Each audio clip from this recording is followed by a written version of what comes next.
आपल्या या मुरबाड तालुक्यातील आणि आसोसे गाव, या आसोसे गावातील हे जय मल्हार मित्र मंडळ व ग्रामस्थ मंडळ आसोसे आयोजित सार्वजनिक नवरात्र उत्सव आणि या नवरात्र उत्सवामध्ये अगदी 10-11 दिवस आपण या ठिकाणी अनेक कार्यक्रमांचं आयोजन केलेलं आहे। अगदी पहिल्या दिवसापासून ते विसर्जनापर्यंत अनेक कार्यक्रमांचं आयोजन केलेलं आहे। त्यामध्ये दररोज या ठिकाणी संपन्न होणारी आरती असेल, हरिपाठ असेल, वेगवेगळ्या प्रकारची प्रवचनं असतील, त्याचप्रमाणे काही सांस्कृतिक कार्यक्रम असतील, काही महिलांसाठी, काही लहान मुलांसाठी, काही ज्येष्ठ नागरिकांसाठी, अशा प्रकारचे वेगवेगळ्या कार्यक्रमांचं आपण या ठिकाणी आयोजन केलेलं आहे। आणि त्यापैकीच एक आजची प्रवचन सेवा आपण या ठिकाणी श्रवण करत आहोत। खरं तर मुरबाड तालुक्यातील हे आसोसे गाव आणि या गावामध्ये संपन्न होणारा हा सार्वजनिक नवरात्र उत्सव सोहळा, हा सोहळा या ठिकाणी संपन्न होत असताना अनेक कलागुणांनी संपन्न असणारी माणसं, अनेक कलागुणांनी संपन्न असणारे ग्रामस्थ, भाविक भक्त या ठिकाणी आपल्या वाट्याला जी सेवा येईल ती सेवा प्रामाणिकपणे या ठिकाणी करण्याचं काम करत असतात। त्यामध्ये काही ज्येष्ठ नागरिक असतील, काही तरुण असतील, काही महिला असतील, तर काही बालगोपाल असतील।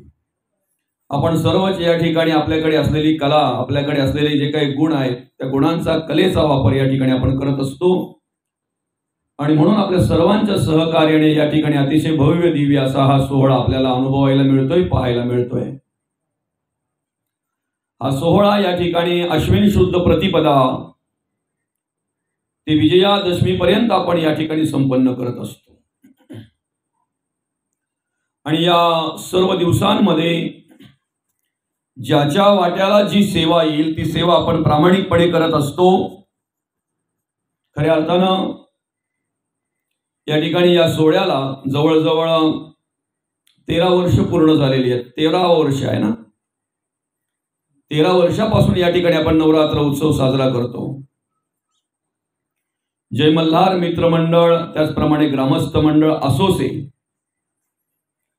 या मंडळातील सर्व सदस्य असतील, आपल्या या आसोसे गावातील सर्व ग्रामस्थ असतील, महिला वर्ग असतील, बालगोपाल असतील, तरुण वर्ग असेल, या ठिकाणी हा कार्यक्रम संपन्न होत असताना ज्याच्या वाट्याला जी सेवा येईल ती प्रामाणिकपणे जे करतायत आणि ज्यांच्या सहकार्याने या ठिकाणी ही नवरात्र उत्सव हा सोहळा आपल्याला भव्य दिव्य रूपाने पाहायला मिळतो। जे सहकार्य करतायत, सर्वप्रथम मी त्यांच्या सगळ्यांच्या चरणी नतमस्तक होतो। कारण कार्य कोणतंही जरी असलं तरी ते एकट्या दुकट्याने होत नसतंय। ज्या वेळेला अनेक कलावंत एकत्र येतात ना, ज्या वेळेला अनेक कलावंत त्या ठिकाणी कार्य करत असतात ना, त्यावेळेला असा भव्य दिव्य कार्यक्रम आपल्याला पाहायला मिळतो, अनुभवायला मिळतो। आणि आज या ठिकाणी आपण खऱ्या अर्थानं हा भव्य दिव्य असा नवरात्र उत्सव त्याचा अनुभव घेत आहे, त्याचा आनंद घेत आहे। त्या उत्सवामध्ये आपण सहभागी होत आहोत। थोडा आवाज देऊन बघा ना।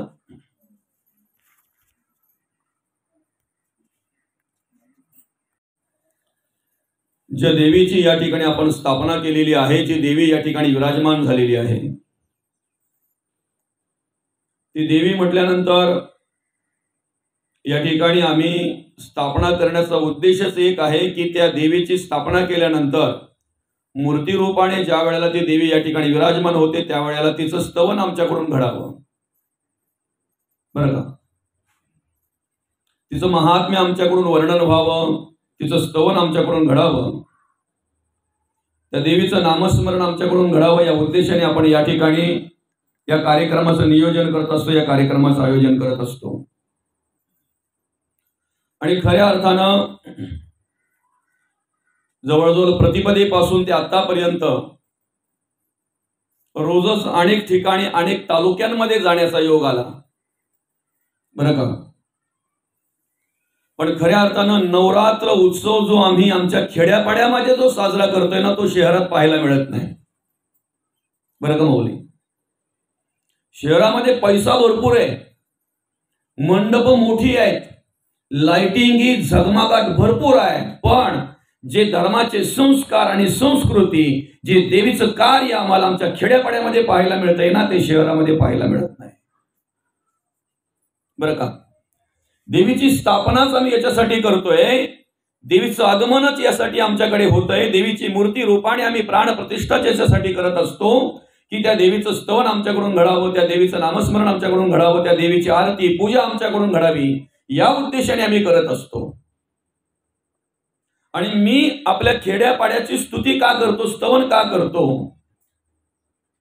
तर आपल्याकडे अनेक ठिकाणी पाहायला मिळतंय आरतीला एकदा अलाउन्स केला की 5-25 लोक जमा होतात. आरतीची एकदा वेळ झाली की 5-25 लोक आराममध्ये जमा होतात आरतीच्या वेळेला. शहरामध्ये आरतीसाठी लोकांना धरून बोलवून आणावं लागतंय बरं का माऊली. आणि रात्री एकदा दांडिया चालू झाल्या ना, तर मग थांबवावं लागते, आता बस झालं, मांडव भरला. हा फरक आहे शहरामधला आणि खेड्यापाड्यातला. दुसरं, आज या पत्रकाकडे जर बघितलं तर तुम्ही अनेक धार्मिक कार्यक्रमांचं आयोजन या ठिकाणी केलेलं आहे. अनेक धार्मिक कार्यक्रम आपण या ठिकाणी आयोजित केलेले आहेत बरं का. त्यापैकी एक आजचा हा प्रवचन सेवा आहे. आरती असेल, हरिपाठ असेल, भजनं असतील, प्रवचन असतील, सांस्कृतिक कार्यक्रम असतील, मुलांसाठी असतील, महिलांसाठी काही कार्यक्रम असतील, ज्येष्ठ नागरिकांसाठी काही कार्यक्रम असतील, असे अनेक कार्यक्रमांचं आयोजन या ठिकाणी आपण केलेलं आहे. देवीची स्थापनाच आम्ही यासाठी करतोय की आमच्याकडून धर्माचं कार्य घडावं, देवाचं कार्य घडावं, या उद्देशाने आम्ही देवीची स्थापना करत असतोय. त्यामध्ये आमचं कर्तव्य आहे, जी विराजमान झालेली देवी आहे, जर नवरात्र उत्सव आम्ही साजरा करतोय, नवरात्र अर्थात 9 दिवस आणि नवरात्र, त्या देवीने केलेलं कार्य, त्याचं महात्म्य या ठिकाणी वाचन करणं हे आमचं कर्तव्य आहे बरं का.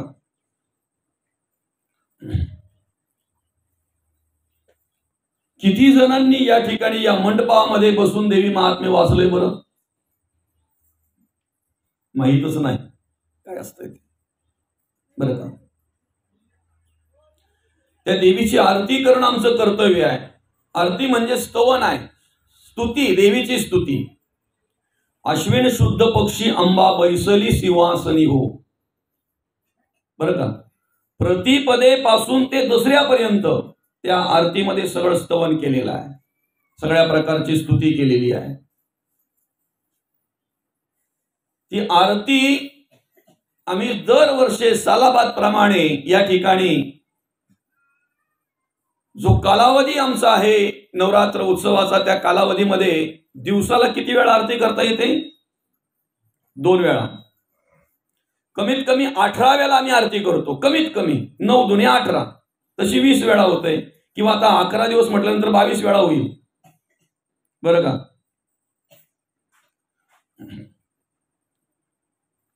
आम्ही जर आम्हाला प्रामाणिकपणे विचारलं तर फक्त उदो बोला उदो अंबाबाईचा बरं का, एवढाच फक्त आमचा आवाज मोठा असतो. खरंय का खोटं आहे? उदो बोला उदो एकदा चालू झालं ना की तेवढंच फक्त मोठं असतंय. बाकी जे कडवे आहेत ना, जे स्तवन आहे ना, ज्यांच्या हातात पुस्तकं आहेत ना, ते वाचतील, त्यांना काय वाचायचं ते. बाकी उदो बोला उदो आला की सगळ्यांचा आवाज. आरती म्हणजे देवीचं स्तवन करतोय आम्ही, देवीची स्तुती करतोय बरं का. या ठिकाणी आम्ही भजन आयोजित करतोय. भजन म्हणजे देवीचं स्तवन आमच्याकडून घडावं, देवीचं भजन व्हावं आमच्याकडून, देवीचं नामस्मरण आमच्याकडून व्हावं, या उद्देशाने आम्ही या ठिकाणी काय करतोय? भजनांचं आयोजन करतोय. आम्ही प्रवचन यासाठी आयोजन करतोय की जी देवी आमच्याकडे मूर्ती रूपाने विराजमान झालेली आहे, तिचं स्वरूप काय आहे, तिचं व्यापक रूप जे आहे ते कसं आहे, तिचं चराचरामध्ये जे सामावलेलं रूप आहे ते कसं आहे. अशा प्रकारे आम्ही या ठिकाणी त्या देवीचं महात्म्य वर्णन आमच्याकडून व्हावं, त्या देवीची ओळख आमच्याकडे आम्हाला व्हावी या उद्देशाने आम्ही काय करतोय, खऱ्या अर्थानं त्या देवीचं स्तवन करत असतो, वेगवेगळ्या प्रकारच्या कार्यक्रमांचं आयोजन करत असतो. बरं का. आता या ठिकाणी जी देवी विराजमान झालेली आहे ती देवी आणि देव याच्यामध्ये फरक नाहीये. विठाई किठाई माझे केटनाई कानाई, समजतंय. विठू माऊली तू माऊली जगाची, माऊली तू मूर्ती विठ्ठलाची. योग्यांची माऊली माऊली ज्ञानोबा. बरं का. खरं तर प्रत्येक कार्य करताना मान पहिला देवीला आहे. बरं का. पहिला मान देवीला आहे. आम्ही नामस्मरण जरी करत असो ना तरी देवीचं नाव पहिले घेतलं जाते. देवीचं नाव पहिलं घेतलं जाते. प्रकृती पुरुष, पुरुष प्रकृती नाही, प्रकृती पुरुष. नारायण लक्ष्मी के लक्ष्मी नारायण, लक्ष्मी नारायण. सीताराम ना का राम सीता, सीताराम. राधा कृष्ण ना का कृष्ण राधा, राधा कृष्ण. आई बाबा का बाबा आई, आई बाबा नाही, आई बाबा. पहिलं मान तिला आहे. पार्वती परमेश्वर, सावित्री ब्रह्मा, लक्ष्मी नारायण, सीताराम, राधाकृष्ण, आई बाबा आमच्या घरापर्यंत पहिला मान त्या देवीला आहे. पहिलं नामस्मरण त्या देवीचं आहे. पहिला जागर त्या देवीचा आहे. कारण का माहितीये का, संपूर्ण सृष्टीची निर्मितीच त्या देवीपासून झालेली आहे. संपूर्ण सृष्टीला जन्माला घालणारीच ती देवी आहे. आम्ही आज जरी अनेक काही पाहत असू ना, अनेक या सृष्टीमध्ये अनेक मोठमोठी माणसं जरी आम्हाला पाहायला मिळत असतील ना तरी जन्म देणारी आई आहे, माता आहे. मातेशिवाय जन्म नाही. म्हणून स्त्री ही अनादी काळची माता आहे. स्त्री ही अनादी काळची माता आहे. बरं का. आणि म्हणून पहिला मान तिला आहे. बरं, देवामध्ये आणि देवीमध्ये आमचा जो भेद दिसतो त्याला कारण काय बरं? आम्ही जोपर्यंत या चांबड्याच्या डोळ्याने देवीकडे पाहतोय ना तोपर्यंत आम्हाला भेद दिसतोय देव आणि देवी. बरं का. एखादा माणूस जर मेला तर आपण बोलतो त्याच्या आतला आत्मा निघून गेला, बरोबर आहे का. एखादा माणूस जर मेला तर आपण काय बोलतो, त्याच्या आतला आत्मा निघून गेला. आणि बाई मेली तर आत्मी बोलतो का, तिच्या आतली आत्मी निघून गेली म्हणून, आत्माच ना. महिला गेली काय आणि पुरुष गेला काय, आत्माच आहे ना. महिलेला सांभाळणारा काय आणि पुरुषाला सांभाळणारा काय, आत्माच आहे ना. फक्त आमच्या डोळ्याला भेद दिसतो, आमच्या डोळ्याला भेद दिसतो. जगद्गुरु तुकोबा म्हणतात, माया तेची ब्रह्म आणि ब्रह्म तेची माया, वेगळं पण नाही. माया तेची ब्रह्म आणि ब्रह्म तेची माया. मग त्याचे तिथे एक दृष्टांत दिलेलं आहे, अंग आणि छाया जयापरी. मारिता मारिना, तोडिता तोडिना, सारिता सारिना. अशा प्रकारे तिचं रूप आहे त्या देवीचं, त्या मायेचं. आपण जात असताना आपल्या बरोबर येणारी सावली, आपली पडणारी सावली, मला सांगा आपल्या अंगामध्ये आणि सावलीमध्ये काही फरक आहे का? तुम्ही जशी क्रिया कराल तशी सावली पडते ना. तुम्ही जशी क्रिया कराल तशी सावली पडते की नाही? आपण ठरवलं ही माझ्या बरोबरच नाही आली पाहिजे, मारलं जोडलं, सारिता सारेना, मारिता मारिना, तोडिता तुटेना. सावलीला तोडू शकतो का आपण? सावलीला सारू शकतो का आपण? तसं ब्रह्म आणि माया आहे, एकरूप आहे, वेगळं रूप नाही, वेगळं पण नाही. ब्रह्माची ओळख जर आम्हाला घ्यायची असेल ना तर मायेचा आधार घ्यावाच लागतो. कारण या सृष्टीची निर्मिती करण्यासाठीच ब्रह्माला मायेचा आधार घ्यावा लागलेला आहे. समजतंय ना? या सृष्टीची निर्मिती करण्यासाठीच ब्रह्माला मायेचा आधार घ्यावा लागलेला आहे. आम्हाला सुद्धा त्या देवाची त्या देवीची ओळख जर घ्यायची असेल तर मायेचा आधार घ्यावाच लागणार आहे. समजतंय?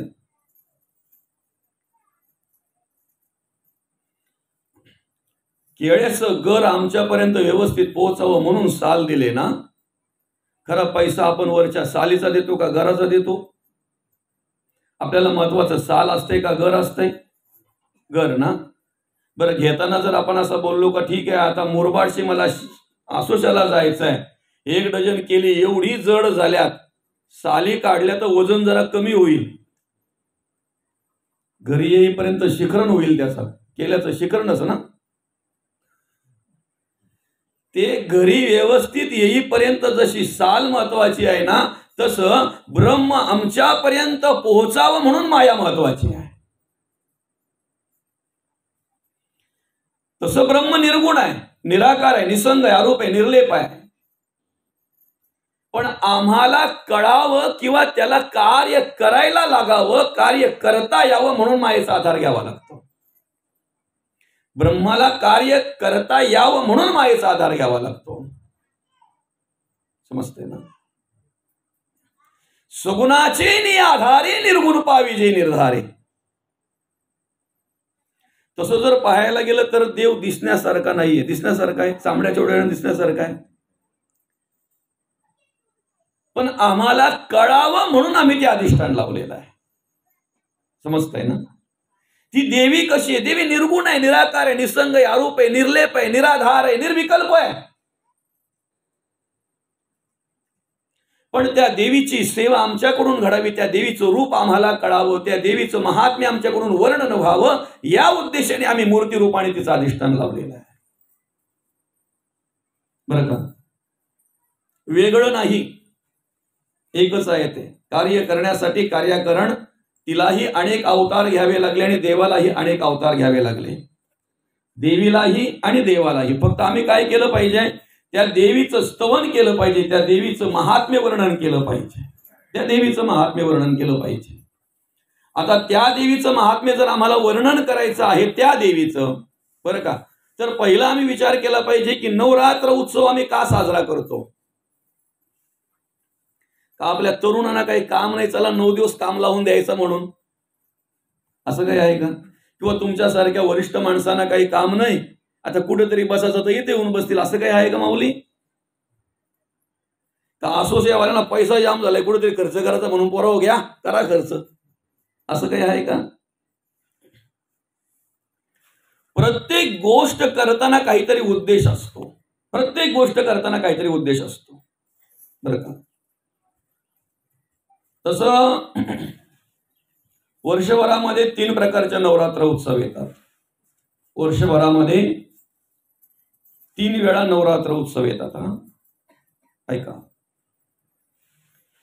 चैत्र शुद्ध प्रतिपदा म्हणजे गुढीपाडवा, ती श्रीराम नवमी, चैत्र शुद्ध नवमी, ह्या कालावधीमध्ये येणाऱ्या नवरात्र उत्सवाला वासंती नवरात्र उत्सव म्हणतात. बरं का? चैत्र शुद्ध प्रतिपदा ते चैत्र शुद्ध नवमी, गुढीपाडवा ते श्रीराम नवमी, या कालावधीमध्ये येणाऱ्या नवरात्र उत्सवाला वासंती नवरात्र उत्सव म्हणतात. तो नवरात्र उत्सव झाल्यानंतर जी पौर्णिमा येते ती चैत्री हनुमान जयंती. तो नवरात्र उत्सव झाल्यानंतर जी पौर्णिमा येते ती पौर्णिमा चैत्र शुद्ध पौर्णिमा हनुमान जयंती. दुसरा नवरात्र उत्सव जो आपण आता या ठिकाणी साजरा करतोय तो आयोजित केलेला आहे तो, बरं का, अश्विन शुद्ध प्रतिपदा ते अश्विन शुद्ध नवमी किंवा दसऱ्यापर्यंत. अश्विन शुद्ध प्रतिपदा ते अश्विन शुद्ध जे कालावधी असेल आपला, नवमी दसरा जो असेल तो नवमी पर्यंतच. आपण नवरात्र उत्सवाचा जर विचार केला तर नवमीपर्यंत.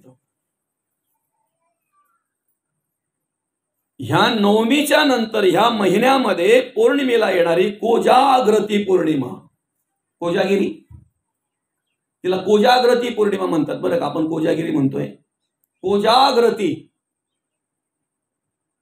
फक्त दूधच आठवायचं नसतो, बरंच काही करायचं असतंय. असो. आणि तिसरा नवरात्र उत्सव येतो मार्गशीर्ष शुद्ध प्रतिपदा ते मार्गशीर्ष शुद्ध नवमी.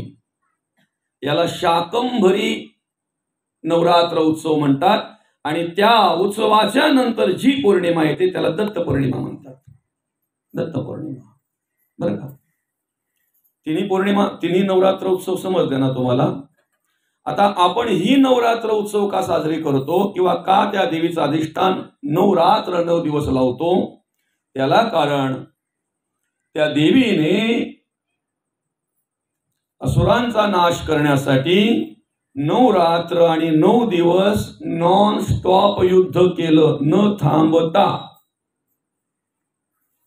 पटतंय ना तुम्हाला, समजतंय ना. ज्या देवीचा मी अधिष्ठान या ठिकाणी लावलेला आहे ना, ज्या देवी आमच्या ह्या प्रांगणामध्ये मूर्ती रूपाने विराजमान झालेली आहे ना, ती देवी 9 रात्र 9 दिवस न थांबता देवीने काय केलंय, त्या ठिकाणी युद्ध केलंय. जर असुरांचा नाश करण्यासाठी देवीने एवढं सगळं काही केलंय तर आम्ही तिचा महिमा वर्णन करणं आमचं कर्तव्य आहे ना.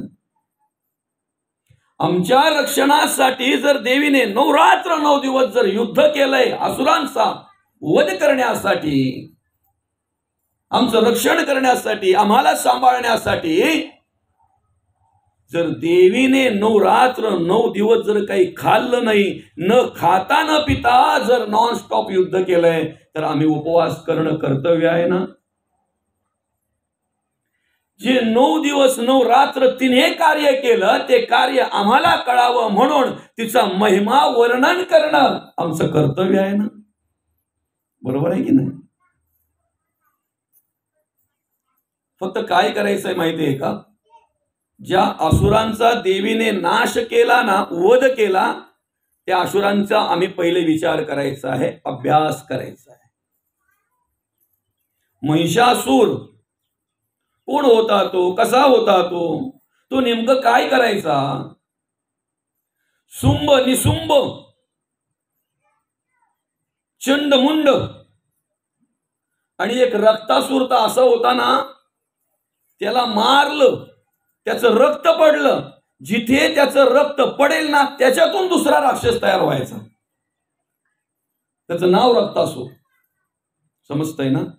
जिथे त्याचं रक्त पडेल तिथून, जिथे थेंब पडेल ना रक्ताचा, त्या थेंबातून दुसरा असुर तयार व्हायचा. म्हणून देवी महात्म्यामध्ये असं वर्णन केलेलं आहे की त्याचं सगळं रक्त शोषण देवीने केलेलं आहे, त्या रक्तासुराचं. बरं का.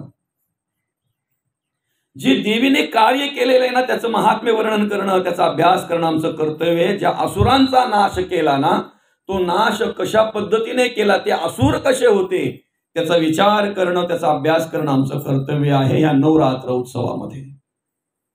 बरं का. आम्हाला उपवास जर करायचा आहे तर सर्वप्रथम असं सांगितलेलं आहे की प्रतिपदेपासून ते नवमीपर्यंत उपवास करावा. समजतंय ना, ऐकताय ना तुम्ही सगळे.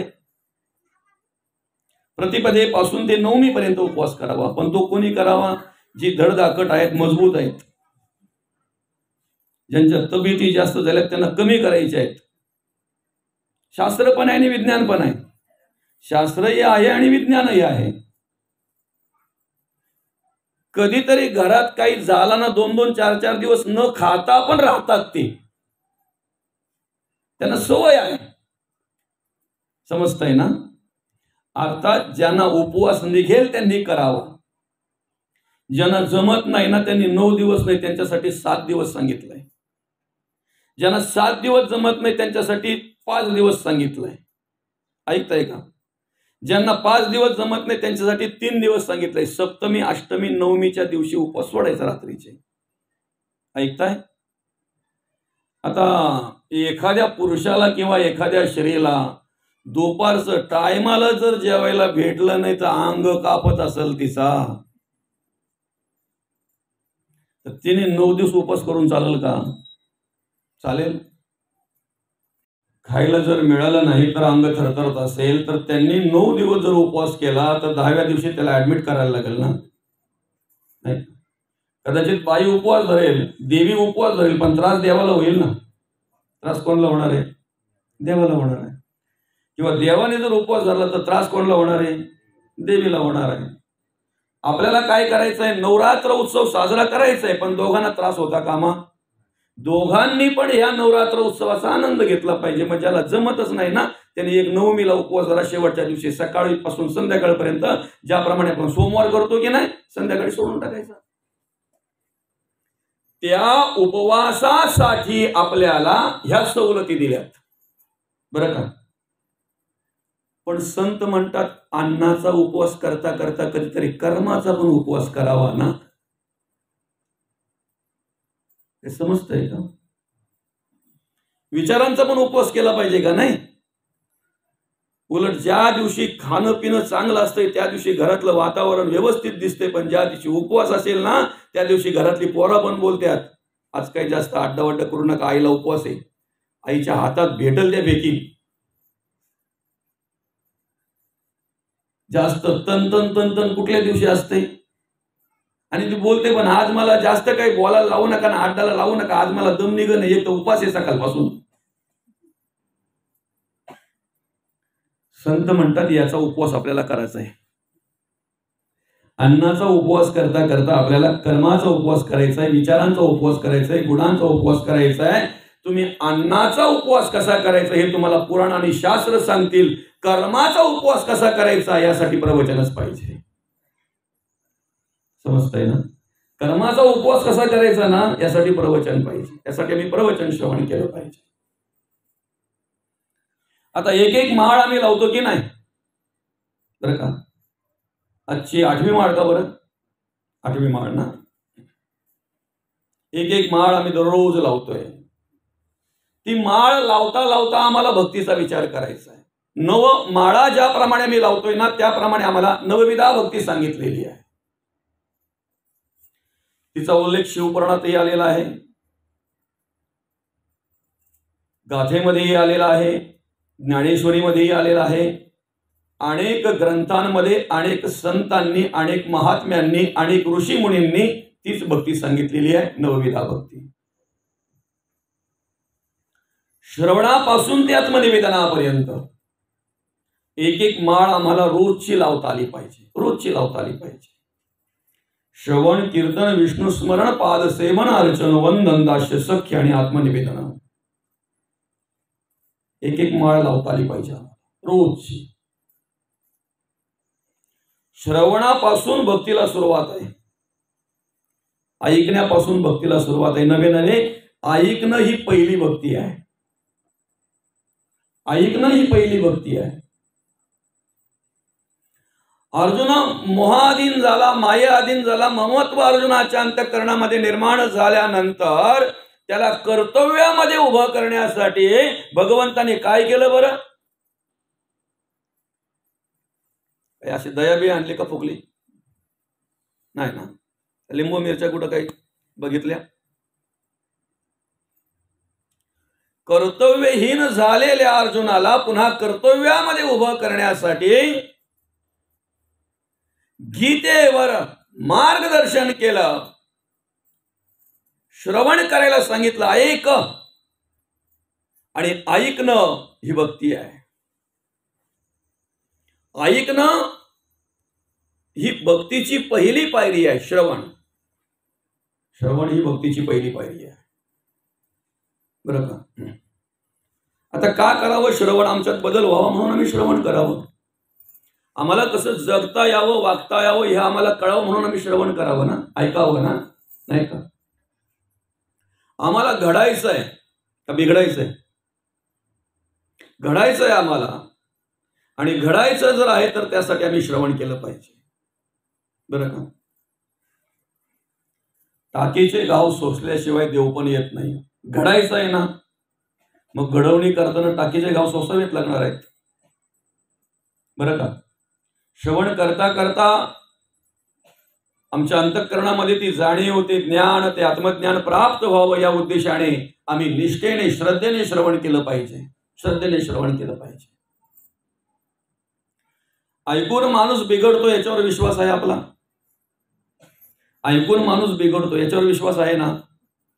अहो, म्हणून तर आपण बोलतो ना, आमचा पोर तसा नव्हता, जिथून शेजाऱ्यांच्या पोरांच्यात जायला लागला ना तिथून त्यांचं ऐकून बिघडलं. तुम्ही बोलत चला, आपण 5 वाजता थांबणार आहेत. तुम्ही बोललात तर 5 वाजतील, नाही तर 4:30लाच उरकून टाकू आपण काम. झाले पण 4:30. तुमचा माझा संवाद म्हणजे प्रवचन आहे, बरं का. आमचा पोर बोलतो तसा नव्हता, त्याच्यात उलट अजून बोलतो. सुपारीच्या खंडाचा पण व्यसन नव्हता माझ्या पोराला, पण जिथून शेजाऱ्यांच्या पोरात जायला लागलाय ना तिथून बिघडला. मला एक तरी माणूस असा दाखवा बोलणारा का शेजाऱ्यांची पोरा चांगली होती, बिचारी 1 नंबर होती, पण जिथून माझ्या पोराची संगत त्यांना लागली ना, आहे का कोणतरी? जरी त्याच्या पोरा